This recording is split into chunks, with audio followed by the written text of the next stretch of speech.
Hello everyone, this is your next video and hopefully the last video of human reproduction. So in this video we are going to talk about egg membranes, we will talk about different types of egg and we will talk about parturition. Okay, so parturition ये word I have used a lot of time in many of my videos and parturition का मतलब यही है expulsion of the fully grown fetus. fully grown fetus को कैसे mother अपने body से बाहर निकालेगी, that is what parturition is. Okay, तो यहाँ पे हम लोग पार्टूरिशन का मैकेनिज्म्स डिस्कस करेंगे, कैसे पार्टूरिशन होता है, कौन सा हार्मोन कैसे हेल्प करता है, and there are 3 stages of पार्टूरिशन.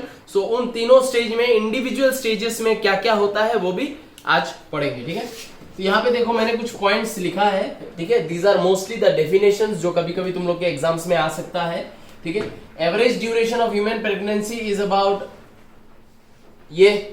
ठीक है, ये सब हम लोग बार बार डिस्कस किए हैं. From the formation of zygote this period is called as gestation period. ठीक है, जिस दिन जाइगोट फॉर्म हुआ in the ampulla of fallopian tube, उस दिन से बच्चा कंप्लीटली ग्रो होके मदर के बॉडी से बाहर आने तक का जो पीरियड है उसको हम लोग क्या बुलाते हैं, गेस्टेशन पीरियड बुलाते हैं.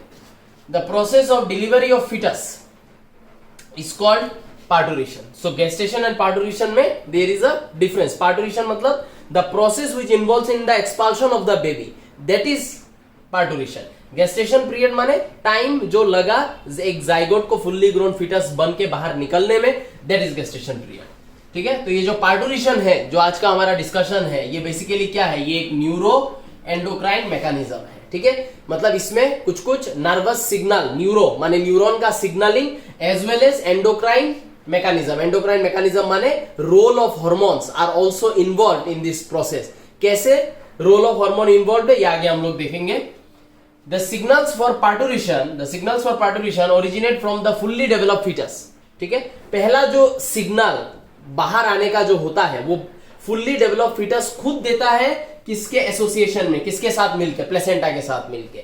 तो जब भी एक बच्चा फुल्ली ग्रोन हो जाएगा inside the uterus, at that time that fully grown fetus as well as in collaboration or in association with whom, placenta, it will generate a kind of a pain, a kind of a mild pain एक generate होगा.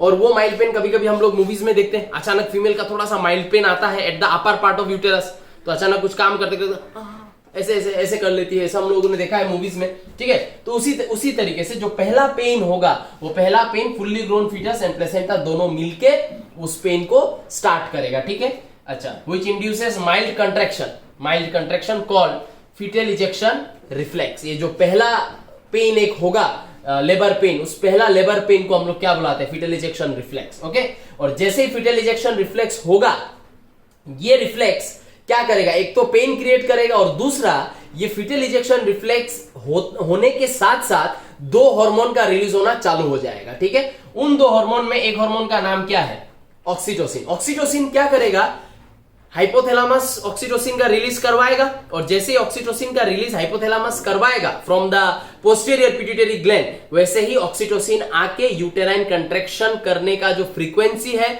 Uterine contraction करने का जो contraction होने से जो pen है या कंट्रैक्ट करवाना, इसको ऑक्सीटोसिन क्या करेगा, बढ़ा देगा. तो जैसे ही ऑक्सीटोसिन आना शुरू होगा, ये ऑक्सीटोसिन जैसे कि fetal ejection reflex, it is basically a mild contraction of myometrium and myometrium में जब भी कंट्रैक्शन होता है it creates a pain that our females can feel in their periods. ठीक है ना, तो जैसे ही पहले फीटल इजेक्शन रिफ्लेक्स होगा, एक माइल्ड पेन हुआ, उस माइल्ड पेन के रिस्पॉन्स में हाइपोथैलेमस को पता चला कि माइल्ड पेन हुआ है, हाइपोथैलेमस पोस्टीरियर पिट्यूटरी को बोल के ऑक्सीटोसिन का रिलीज करवा देगा. ऑक्सीटोसिन निकल के आएगा तो ऑक्सीटोसिन बेसिकली निकल के आके उसको करना क्या चाहिए था, इस पेन को खत्म करना चाहिए था. रादर ऑक्सीटोसिन क्या करता है, पेन को बढ़ा देता है. क्यों, क्योंकि मोर ऑक्सीटोसिन विल कम, ऑक्सीटोसिन आके क्या करेगा, कंस्ट्रिक्ट करवाएगा, कंट्रैक्शन करवाएगा. किसका, मायोमेट्रियम का. वो मायोमेट्रियम का कंट्रैक्शन का स्पीड को बढ़ा देगा, मायोमेट्रियम का कंट्रैक्शन का इंटेंसिटी को बढ़ा देगा. तो लेबर पेन ग्रेजुअली इंक्रीज होते रहेगा.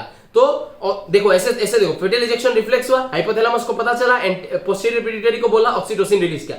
ऑक्सीटोसिन आया, आके कंट्रैक्शन ऑफ द यूटेरस को और बढ़ा दिया और कंट्रैक्ट करवाया और पेन हुआ. वो पेन ने और सिग्नल दिया हाइपोथैलेमस को और रिलीज करवाया ऑक्सीटोसिन, और ऑक्सीटोसिन आया और कंट्रैक्शन करवाया और पेन हुआ, पेन ने फिर हाइपोथैलेमस को बोला, फिर पोस्टीरियर पिट्यूटरी, फिर ऑक्सीटोसिन। ऑक्सीटोसिन मतलब जितना बार कंट्रैक्शन होते रहेगा उतना बार हाइपोथैलेमस को सिग्नल जाएगा क्या रिलीज करने के लिए, ऑक्सीटोसिन रिलीज करने के लिए। हाइपोथैलेमस पोस्टीरियर पिट्यूटरी को बोल के ऑक्सीटोसिन रिलीज करेगा, ऑक्सीटोसिन आएगा, आके वो कंट्रैक्शन को और बढ़ा देगा, तो और कंट्रैक्शन होगा और पेन होगा, और पेन और ऑक्सीटोसिन और कंट्रैक्शन, माने कंप्लीटली एक पॉजिटिव मैकेनिज्म का लूप यहां पे चल रहा है।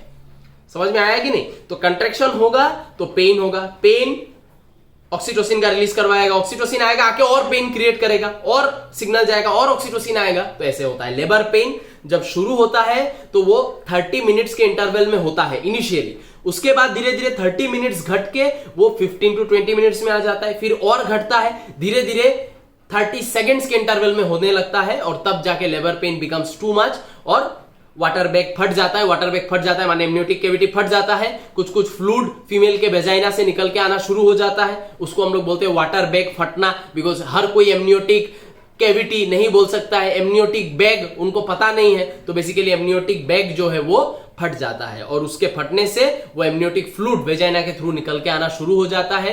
क्योंकि हम लोगों ने देखा है एम्ब्रायोजेनेसिस में एंटायर जो रीजन है वो जब साइड का सेल्स का अटैचमेंट छूट जाता है तो पूरा एमनियोटिक फ्लूइड से वो भर्ती हो जाता है, तो जब ये बैग फटेगा एमनियोटिक फ्लूइड निकलेगा तो एमनियोटिक बैग का रप्चर, उसको वाटर बैग रप्चर बोलते हैं, और फिर पानी निकलना शुरू होता है, और धीरे धीरे फिर बच्चा को ये मायोमेट्रियम पुश कर करके बर्थ कैनल के through, that is cervix plus vagina, birth canal के थ्रू बच्चे को निकालना शुरू करेगा। उसी पॉइंट ऑफ टाइम में प्लेसेंटा रिलीज करेगा एक और हार्मोन जिसका नाम क्या है, रिलैक्सिन, और रिलैक्सिन के बारे में हम लोग ऑलरेडी पढ़ चुके हैं। रिलैक्सिन क्या करेगा, प्यूबिक सिम्फाइसिस को डायलेट करेगा, पेल्विक रीजन को बड़ा करेगा। इधर ऑक्सीटोसिन जितना पेन हो रहा है उतना आ रहा है, आके कंट्रैक्ट करके बच्चा निकाल रहा है, ठीक है। और उसी मोमेंट पे जब ये सब ऑक्सीटोसिन कर रहा है तभी प्लेसेंटा क्या कर रहा है, रिलैक्सिन का सिक्रेशन करवा रहा है, एंड रिलैक्सिन क्या कर रहा है, रिलैक्सिन प्यूबिक सिम्फाइसिस को डायलेट कर रहा है, so that birth canal dilate हो, और बर्थ कैनल अगर डायलेट हुआ तो ये जो मायोमेट्रियम या ऑक्सीटोसिन जो मायोमेट्रियम को कंट्रैक्ट करा के एक पुशिंग इफेक्ट दे रहा है, उसके वजह से बच्चा धीरे धीरे निकल जाएगा। यही है पार्टुलेशन। अब यही सब जो हम लोगों ने डिस्कस किया, इसको अगर मैं नोट लेवल पे या स्टेप वाइज अगर हम लोग करने जाए तो पार्टुलेशन को हम लोग 3 स्टेप्स में, 3 स्टेजेस में हम लोग इसको डिवाइड कर देंगे, एंड ईच स्टेज में क्या होता है वो अभी हम लोग पढ़ेंगे, ठीक है। तुम लोग इसका नोट बना लो।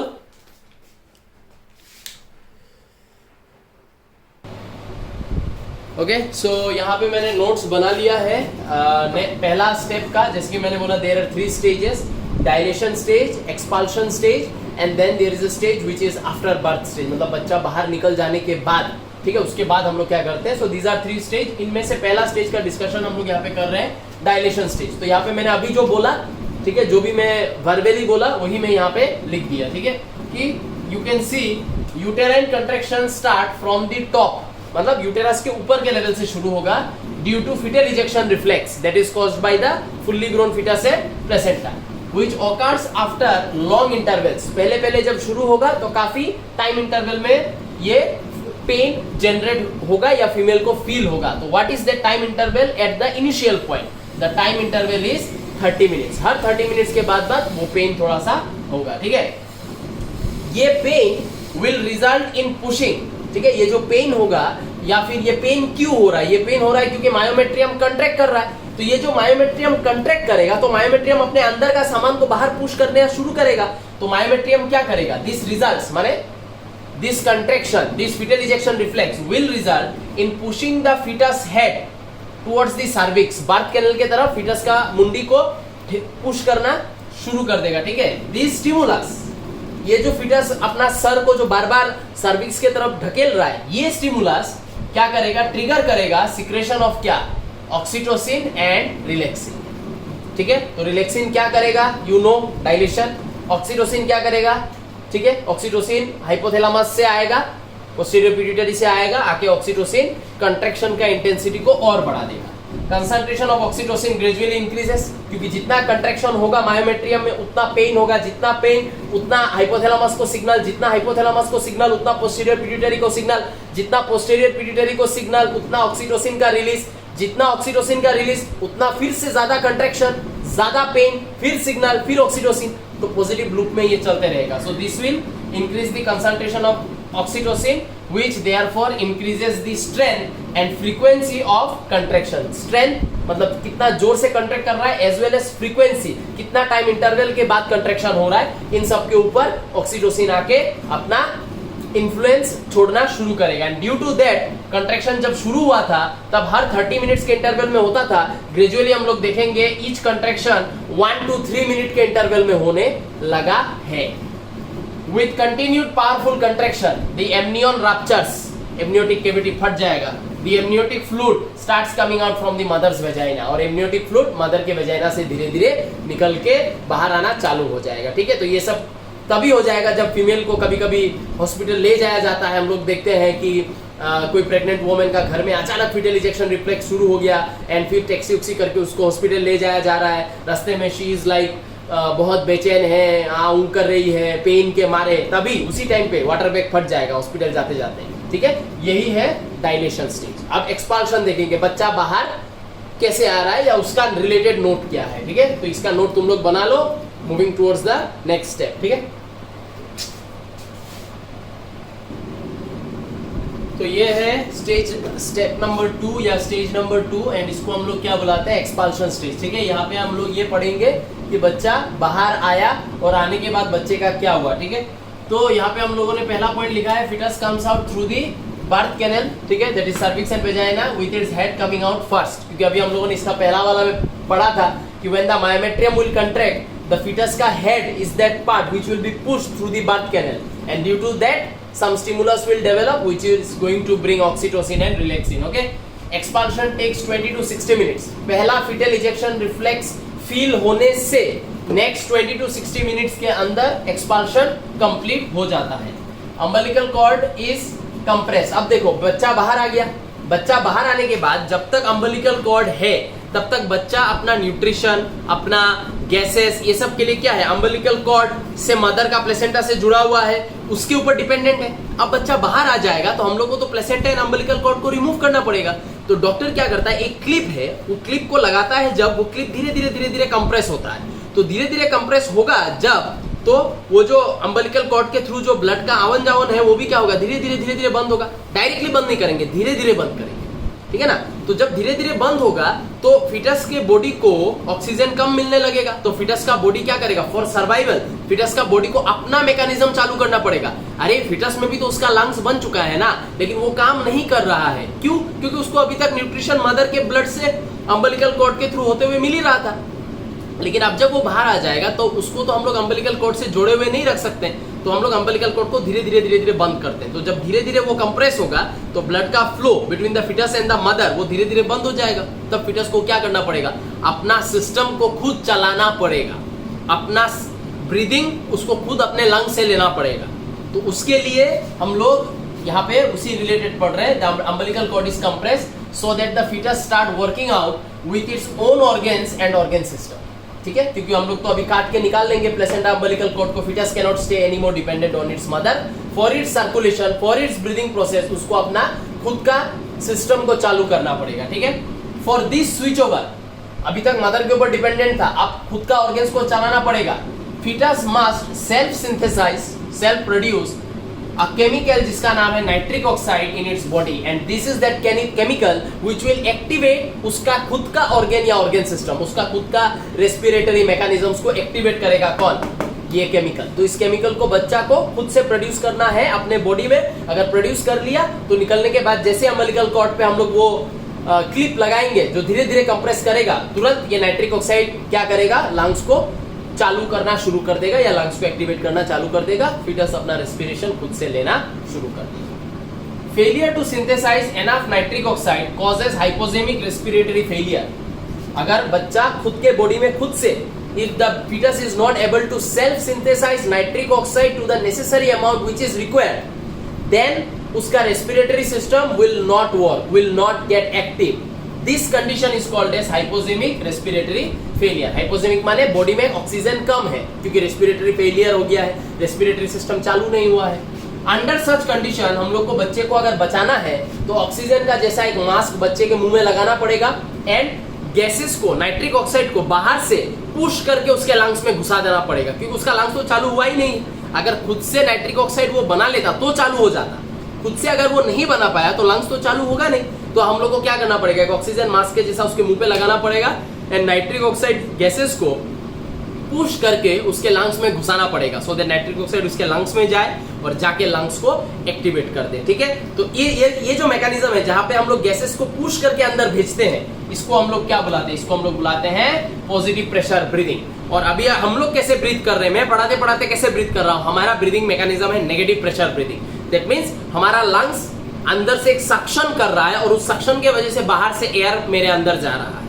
यहाँ पे लंग्स एक्टिवेट नहीं हुआ है तो लंग्स सक्शन तो नहीं कर पाएगा, तो लंग्स में फोर्सफुली हम लोग को प्रेशर देके गैस को भरना पड़ेगा। ये जो आजकल कोविड-19 का पेशेंट्स वेंटिलेटर काफी सुना होगा कि we are running short of ventilators, तो ये वेंटिलेटर का काम क्या है, कोविड-19 वायरस करता क्या है, ये जो रेस्पिरेटरी ट्रैक्ट है लंग्स है, इनमें फ्लूइड्स भर्ती कर देगा, लिम्फ, म्यूकस, ये सब भर्ती कर देगा।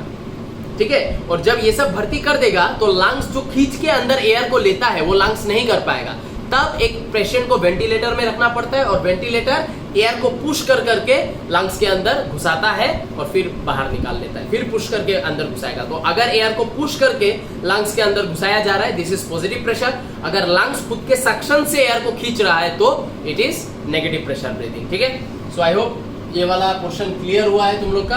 अब स्टेप नंबर 3 पे चलते हैं। ठीक है, नोट्स बना लो। तो ये है stage number 3, stage after birth. And यहाँ पे देखो एकदम सिंपल है कि after 10 to 15 minutes of delivery हम लोग, बच्चे का भी अपना अपना सिस्टम चालू हो गया, उसका अपना ऑर्गन सिस्टम चालू हो गया। ठीक है ना, और अभी चालू हो जाने के बाद हम लोग क्या करेंगे, अम्बिलिकल कॉर्ड को काट देंगे, काट के हम लोग umbilical cord and placenta mother के बॉडी से हम लोग निकाल लेंगे। निकाल के अम्बिलिकल कॉर्ड एंड प्लेसेंटा को किधर भेजेंगे, इसके बारे में हम लोग डिस्कस कर चुके हैं, प्लेसेंटल बैंक, वहां पे भेज देंगे, क्योंकि उनके अंदर में प्रेजेंट है अनडिफरेंशिएटेड स्टेम सेल्स, जो एक टोटिपोटेंट सेल है जिससे we can produce any other cell और we can give rise to any other cell. Okay, so वही लिखा है आफ्टर मतलब within 10 to 15 minutes after delivery placenta and umbilical cord is removed and are sent to placental bank for the recovery and collection of stem cells. ठीक है, तो यहाँ पे तुम लोग का प्लेसेंटा हो जाता है खत्म। Next I am discussing about the types of eggs and types of egg membrane. Okay, इसका ये भी लिख लो हाँ फटक से।